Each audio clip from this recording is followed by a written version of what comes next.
while we said, right, we've got all this communication, we want to document that communication. We want to make sure that we are fully aware. We've got it in writing, what happened. This is going to be super important because if you could say something, but if it's not in writing, if it's not documented, then there's no accountability for it, and someone could deny that it ever happened. When matters required to be communicated by this section have been communicated orally, the auditor should include them in the audit documentation, including when and to whom they were communicated, right? So taking notes, having people sign off that this is what was said, especially those really important. So if you've got just a normal email, hey, can we stop by the office to check out your inventory? That's probably not critical audit documentation, audit communication. I mean, it's important, right? But it's not going to be those cornerstone pieces of documentation. If this is, let's say, the point in which you're communicating all of the significant findings you found, now that's a specific required communication that's pretty important. That should be in writing and should probably be signed, acknowledged that everyone who needed to see it saw it. That's going to be important to have as a copy in, let's say, the permanent file in that year's file, in all parties, that they have a copy of that documentation.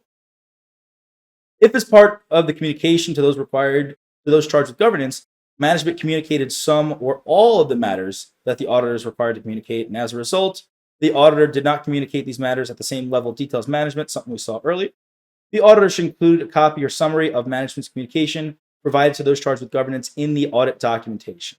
We want to include these differences, right? Hey, we said this. That's not really how it was stated.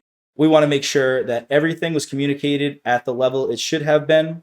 Again, if as a part of its communication to those charged with governance, management communicated some or all of those matters, and because of that, the auditor didn't communicate. So in this case, management communicated at a higher level than the auditor should include a copy or summary of management's communications.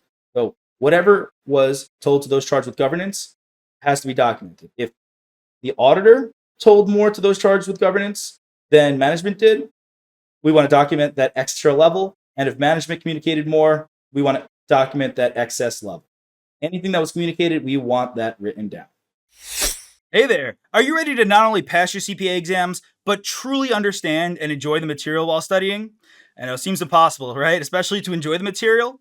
We'll do it together. Tap into the power of CPA.examprep.ai, where we've got personalized quizzes, multiple choice questions, memorization guides, flashcards, simulations, all tailored to your learning. Our adaptive study planning puts you on the fastest path to success and lifts you back up if you fall behind.